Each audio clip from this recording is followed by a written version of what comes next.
Antes de que existiera la primera chispa de maldad, cuando la materia misma aguardaba ser pronunciada, el universo era un templo de luz incontaminada.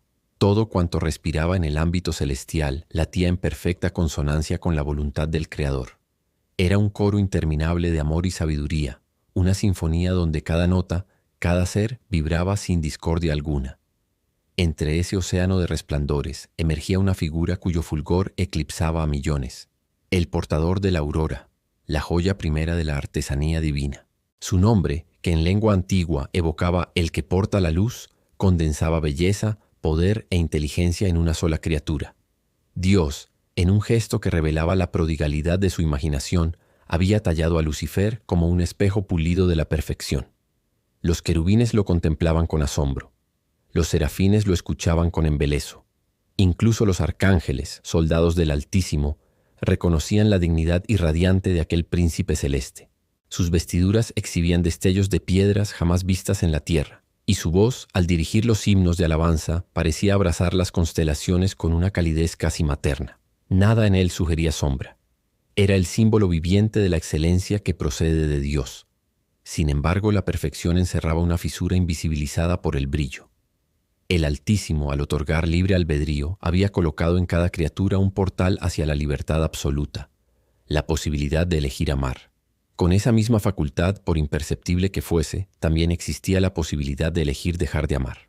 En el corazón de Lucifer, esa posibilidad germinó como un susurro diminuto, una curiosidad apenas audible, hasta volverse un clamor venenoso.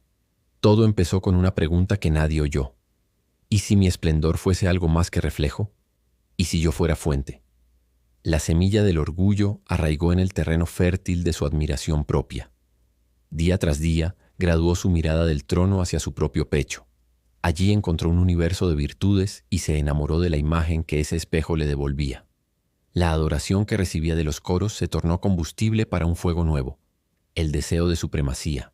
Mientras las liturgias continuaban, Lucifer ensayaba otro himno silencioso compuesto solo para él. Un cántico de exaltación personal. Los ángeles empezaron a notar su distancia. Su antiguamente vibrante liderazgo se volvió hermético. Su sonrisa, antes cálida, ahora portaba un fulgor gélido. Fue entonces cuando el Creador, que nada ignora, lo llamó a un diálogo lleno de ternura. Con voz de fuente inagotable, le recordó la procedencia de toda luz. Le advirtió que ninguna estrella puede sostenerse sin el sol que la alimenta. Pero el portador de la aurora, encandilado con su propio resplandor, archivó aquellas palabras en el rincón donde se guardan los avisos incómodos. El momento decisivo llegó con una revelación inédita. Dios anunció que plasmaría un universo material y que en un rincón microscópico de ese cosmos poblaría la tierra con seres moldeados de polvo y soplo divino. Más sorpresivo aún, comunicó que su propio verbo, la segunda persona, se encarnaría en carne frágil para redimir esa humanidad incluso antes de que cayese. El cielo entero se sacudió de asombro. Los espíritus más sublimes cayeron postrados ante la magnitud del misterio. Todos, excepto uno. Lucifer quedó inmóvil, incapaz de reconciliar en su lógica la grandeza del Eterno con la humildad de la carne.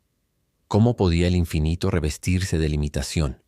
¿Cómo se esperaba que príncipes de luz doblegaran rodilla ante un semblante humano? En su mente la escena adquirió matices intolerables. Sangre, sudor, un cuerpo clavado en madera, todo para criaturas que ni siquiera existían todavía. Su corazón tronó. No aceptaré rebajarme a adorar a un Dios así humillado.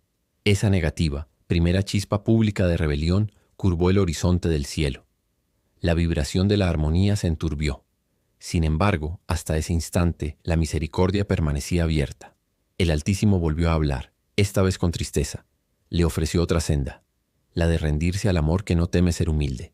Pero Lucifer, poseso de su recién descubierto narcisismo, respondió con un silencio cargado de desprecio. Se alejó para incubar su inconformidad. No tardó en reunir a quienes admiraban su carisma y su intelecto. Presentó sus argumentos con elegancia venenosa. Se nos pide venerar lo inferior. Se nos convoca a negar nuestra esencia radiante. Dios ha perdido la razón. Muchos, turbados, prestaron atención. El libre albedrío, aquel don hermoso, se convirtió en la puerta de una conspiración. Entonces emergió otra voz sencilla y atronadora, la del arcángel Miguel. Con 3 palabras amputó la retórica del orgulloso. ¿Quién como Dios? Esa frase, espada luminosa de humildad, mostró la raíz del error. Nadie puede ser igual al infinito, mucho menos superior. Los ángeles indecisos recobraron lucidez. Lucifer ardió de ira. Percibió que su altivez quedaba al desnudo. La confrontación ya no era simple debate, era una declaración de guerra entre la luz originaria y la luz adulterada. Se abrió el telón de la primera gran batalla cósmica. De un lado la tercera parte de las huestes, deslumbradas por la visión seductora de un reino sin Dios. Del otro, los que permanecieron anclados al amor eterno. No luchaban con espadas de hierro, sino con el fuego de sus voluntades. El firmamento retumbó con explosiones de gloria y de sombra hasta que la palabra del Altísimo dictó sentencia. Los rebeldes perdieron su lugar. Fueron precipitados en un abismo de desolación, un preludio a la condena final que algún día sellaría su rebeldía. En ese instante el portador de la aurora perdió su nombre y su oficio. Dejó de ser lucero para tornarse adversario. Satanás, el acusador. Su belleza se convirtió en una máscara corroída. Su sabiduría en astucia perversa. Sin cielo que habitar, posó su mirada en la recién creada humanidad. Si no podía destronar a Dios por la fuerza, intentaría desfigurar la obra que él amaba. Bastó un susurro en el Edén para implantar la duda. ¿Con que Dios os ha prohibido? La misma tentación que lo devoró, ser como Dios, ahora se ofrecía a la pareja primordial. Adán y Eva mordieron el anzuelo y la grieta se abrió en la historia. Desde entonces Satanás ha girado en torno al ser humano como un depredador que, incapaz de tocar la luz directamente, consume la esperanza de los que la portan. Las páginas bíblicas revelan sus métodos. En Job lo vemos intentando demostrar que la fe se compra. En Zacarías lo hallamos señalando la indignidad del sacerdote. En los evangelios lo contemplamos poniendo a prueba al Mesías con promesas de pan, espectáculo y poder. Pero la cruz, aquella supuesta humillación que Lucifer juzgaba absurda, se erigió en el arma que lo desarmó. La sangre del Verbo encarnado selló una victoria que, aunque proclamada, aún espera su consumación final. El libro del Apocalipsis describe ese epílogo. El dragón antiguo arrastrará tras de sí ejércitos, levantará sistemas de dominación, inspirará un falso profeta y una bestia que exigirán adoración global. Parecerá triunfar, pero su reinado tendrá fecha de expiración.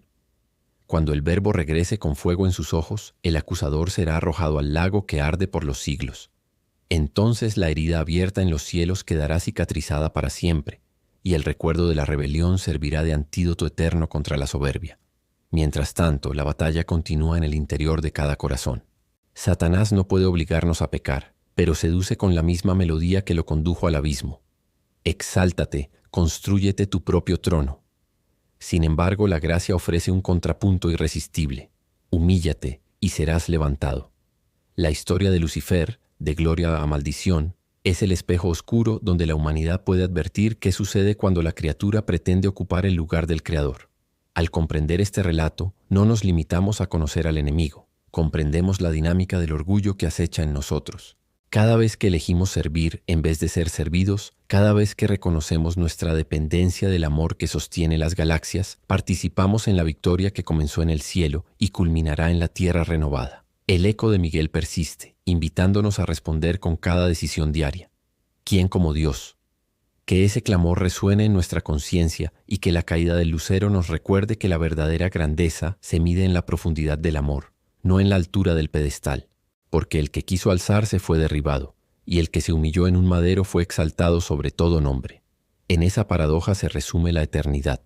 La luz auténtica no teme agacharse para iluminar. La falsa, en cambio, se extingue cuando deja de reflejar. Y así termina por ahora la crónica del ángel que cambió la armonía por el eco vacío de su propia vanagloria y del Dios que incluso frente al abismo continuó llamando a sus criaturas a la luz que no conoce ocaso.